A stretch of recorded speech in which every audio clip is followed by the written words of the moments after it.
भोजन आराम कीजिए पिताश्री।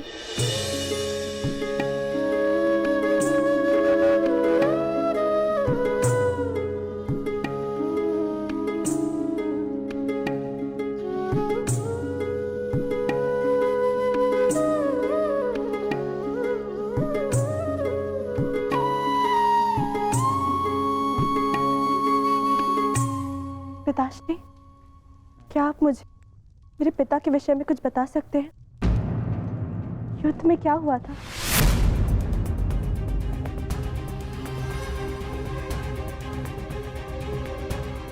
निस्संदेह तुम्हारे पिता एक वीर और कुशल योद्धा थे पुत्री, और उन्होंने युद्ध में अलौकिक साहस दिखाया। निश्चित रूप से तुम्हारे पिता से बड़ा गदाधारी इस संसार में और कोई नहीं था पुत्री।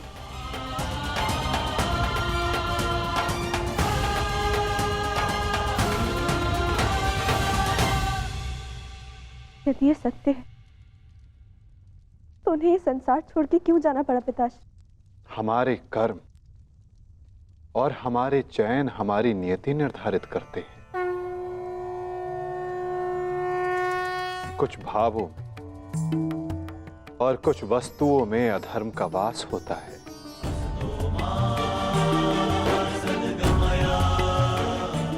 जैसे कि जुआ और मदिरा, ये व्यसन पहले लुभाते हैं और बाद में हमारे ही नाश का कारण बन जाते हैं पुत्री।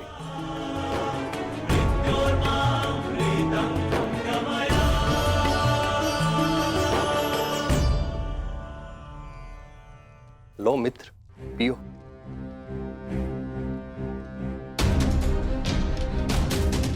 मैं जानता हूं कि तुम बहुत दुखी हो, किंतु चिंता मत करो, तुम्हारे मनोरंजन का प्रबंध कर दिया है मैंने।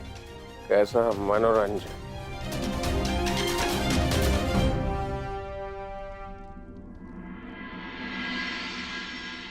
लक्ष्मणा, सदैव स्मरण रखना पुत्री, जब जब मनुष्य पर मद और जुए का प्रभाव बढ़ेगा,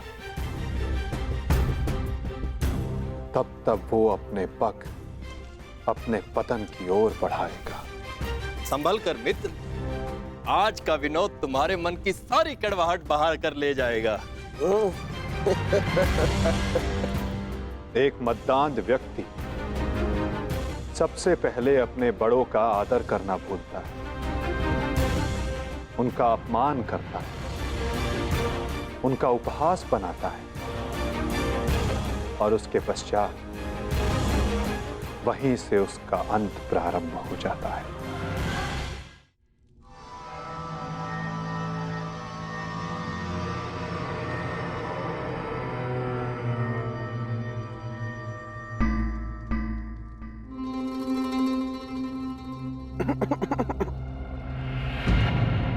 तो आप हैं महान ऋषि, सुना है महात्मा कि आप भविष्य बता सकते हैं। बड़ी प्रशंसा सुनी है आपकी। क्या जानना चाहते हो? यदि ये सत्य है तो बताइए कि इस रमणी को आगे चलकर क्या होगा, पुत्र या पुत्री?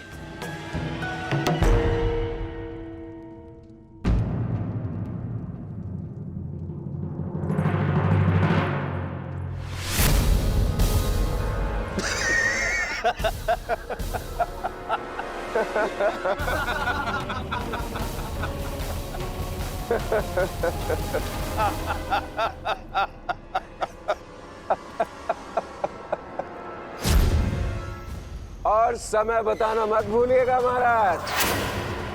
यदि आपकी भविष्यवाणी सत्य नहीं हुई तो आप अपनी बाकी की तपस्या हमारी बंदी गृह में पूर्ण करेंगे।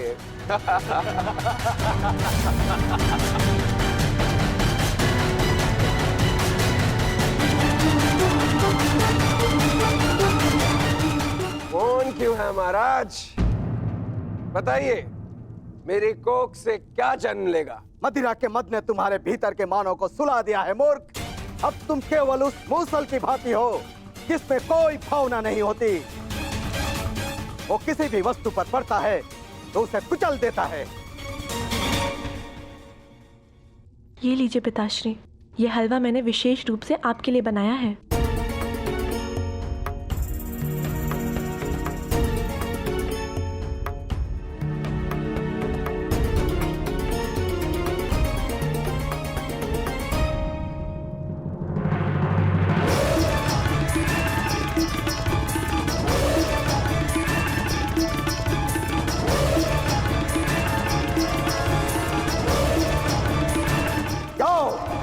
आज से ठीक 1 सप्ताह के पश्चात तुम्हारे पेट से मूसल ही उत्पन्न होगा, जो तुम्हारे वंश के विनाश का कारण बनेगा।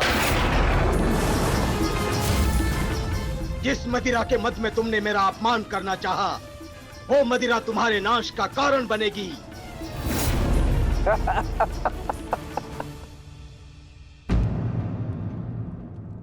क्या हुआ पिताश्री, आप रुक क्यों गए? क्योंकि जिसे रुकना चाहिए था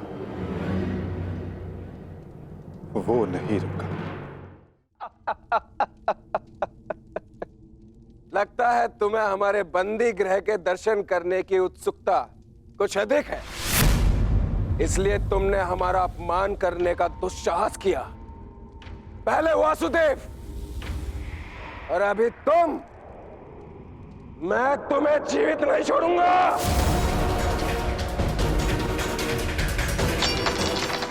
अरे ये क्या कर रहे हो मित्र? शांत हो जाओ और इनसे क्षमा मांगो ताकि अपना श्राप वापस ले ले। ये क्या कह रहे हो तुम? इस पाखंडी से क्षमा मांगू? ये एक पाखंडी है। भला कभी किसी पुरुष के कोख से कुछ जन्मते हुए देखा है? ऐसे ढोंगी साधु से डरने की कोई आवश्यकता नहीं।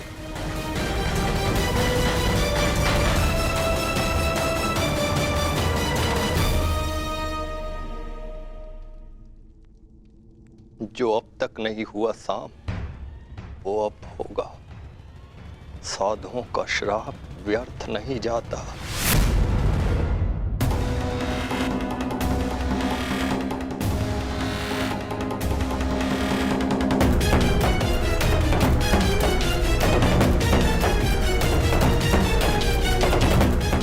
मुझे क्षमा करना पुत्री। कदाचित मैं तुम्हें कह सकता सदा सौभाग्यवती भव।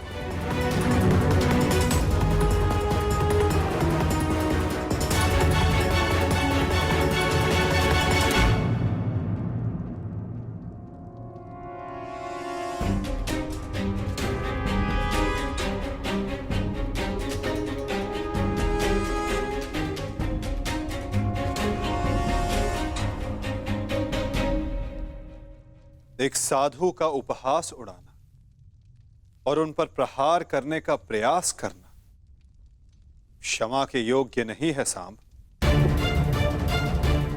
आपने तो सृष्टि के सभी महारथियों और अनेकों सैनिकों का वध करवाया। क्या वो क्षमा के योग्य है?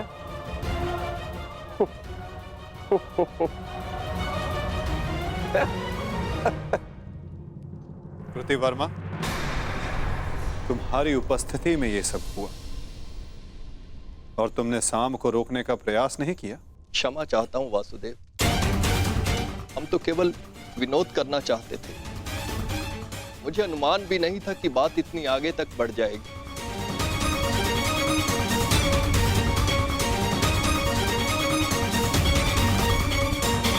कितना समय? 7 दिन।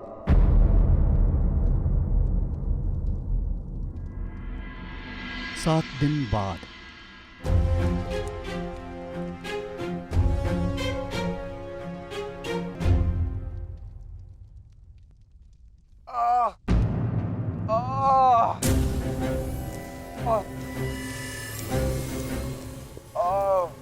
सहायता करो मित्र, मेरी सहायता करो। अत्यधिक पीड़ा हो रही है। कैसी पीड़ा हो रही है तुम्हें? लगता है उस साधु का श्राप मुझे लग गया है। आज 7वां दिन है और ये देखो मेरे पेट में अत्यधिक पीड़ा हो रही है।